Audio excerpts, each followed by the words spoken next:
Hello everyone, कैसे हैं आप लोग। आशा करते हैं अच्छे होंगे। तो आज हम उपसर्ग और प्रत्यय आपको बताते हैं जो सभी एग्जाम में 5 से 6 नंबर का जरूर पूछा जाता है। उपसर्ग और प्रत्यय। उपसर्ग, सबसे पहले उपसर्ग के बारे में जानते हैं। तो उपसर्ग क्या होता है कि किसी शब्द के शुरू में, यानी कि किसी शब्द के शुरू में अगर हम कोई छोटा सा संख्या लगा देते हैं, तो यानी कि शुरू में किसी शब्द के शुरू में कोई संख्या लगकर उसका अर्थ बदल दे, तो वही क्या कहलाता है, उपसर्ग कहलाता है।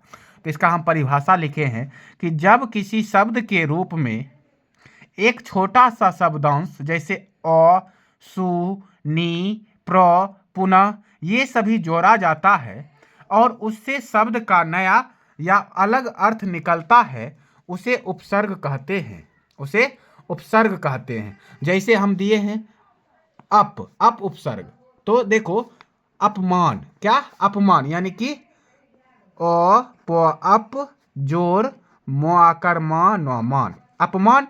तो देखो अप क्या है, उपसर्ग हुआ। ये अप क्या है, उपसर्ग हुआ। अप उपसर्ग हुआ और ये मान में लग गया तो क्या बन गया, अपमान बन गया, अर्थ बदल गया ना। उसी अपकर्म, अपकर्ष है। तो यहाँ क्या है, अप उपसर्ग है। ये अप क्या है, उपसर्ग हुआ। फिर आता है अ। अब देखो, अ जोर शुभ। अब शुभ, शुभ का अलग अर्थ होता है। जब इसमें अ उपसर्ग जुट गया, ये अ उपसर्ग जब जुट गया तो क्या बन गया, अशुभ। अशुभ बन गया। अशुभ मतलब क्या होता है, खराब होता है ना, अर्थ बदल जाता है। तो वही कहता है कि जिस शब्द के शुरू में लगकर उसका अर्थ बदल दे, वही कहलाता है उपसर्ग। अब जैसे आपको बताते हैं प्रति उपसर्ग। प्रति उपसर्ग से प्रतिदिन।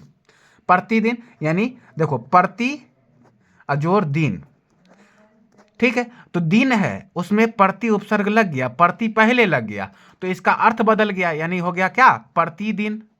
प्रतिदिन, तो प्रतिदिन मतलब क्या होता है, रोज, ठीक है। तो प्रति उपसर्ग में ये आ गया। और हम प्रति उपसर्ग में ले सकते हैं, क्या हो जाएगा, प्रतिदिन के बाद प्रतिरोध। प्रतिरोध, प्रतिरोध का अर्थ क्या होता है, रुकावट। तो प्रति जोर रोध, ये हो जाएगा हमारा प्रतिरोध। तो प्रति उपसर्ग में आ गया। अब जैसे बी उपसर्ग। बी उपसर्ग यानी बी जोड़ ज्ञान। ज्ञान में अगर हम बी जोड़ देते हैं, बी उपसर्ग जोड़ देते हैं, तो हमारा बन जाता है विज्ञान। क्या बन जाता है, विज्ञान। तो ये बी क्या है, हमारा उपसर्ग है। फिर विनाश, नाश में बी जोड़ देते हैं तो विनाश, ये बी क्या है, उपसर्ग हो गया। तो उसी प्रकार बी से हम और सारा भी ले सकते हैं, विचार। तो बी जोड़ चार, तो क्या हो गया, विचार, समझ गए। और विवाद, ये सब भी आ जाएगा, तो इसमें क्या है, बी उपसर्ग है। तो विपक्षी, विपक्षी यानी कि विपक्षी का मतलब हो गया विरोध ना, विरोधी दल, विपक्षी का वही ना होता है। तो बी जोड़ पक्षी, तो क्या हो जाएगा, विपक्षी। तो इस सब में बी उपसर्ग हो गया। फिर एक हम दिए हैं उप उपसर्ग। उप उपसर्ग से क्या, उपकार, उपचार। तो इस सब के जो हम बस इतना याद रखेंगे कि जिस शब्द के शुरू में छोटा सा यानी कि शब्दांश जुड़कर उसका अर्थ बदल दे, तो वही उपसर्ग कहलाता है, या अलग अर्थ निकलता है इसका। जैसे हम बताए ना कि शुभ में अगर हम अ जोड़ देते हैं तो इसका अलग अर्थ निकल गया, शुभ का हो गया अच्छा, और उसमें अ अगर उपसर्ग जोड़ दिए तो हो गया खराब, अर्थ बदल गया। अब आते हैं फिर प्रत्यय पर। प्रत्यय पर आते हैं, तो किसी शब्द के अंत में लग के उसका शब्दांश बदल जाता है, उसे प्रत्यय कहते हैं। तो देखो, उपसर्ग का बिल्कुल उल्टा है।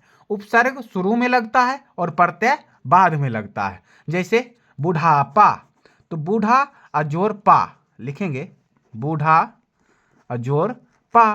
तो यहाँ पा क्या है, प्रत्यय हो गया। पा क्या है, प्रत्यय। तो यानी जोड़ कर क्या बनेगा, बुढ़ापा। तो ये पा हमारा हो गया प्रत्यय। इसमें मोटापा, मोटापा में क्या है, पा प्रत्यय है। उसी तरह वान, तो धनवान, धनवान में कौन सा प्रत्यय, वान प्रत्यय। गाड़ीवान, गाड़ी वान, वान प्रत्यय। आर, सुनार, सुनार देखो, सुन जोर आर, तब बनता है सुनार, सुनार। तो देखो, सुनार में कौन सा प्रत्यय, आर प्रत्यय, यानी कि जो लास्ट में लग के उसका अर्थ बदल दे। सुनार हो गया, लुहार हो गया। अब लुहार में देखो क्या हो जाएगा, तो लूह जोर आर, क्या हो जाता है, लुहार। समझ गए। तो यानी आर प्रत्यय है, लुहार में भी क्या है, आर प्रत्यय हो गया।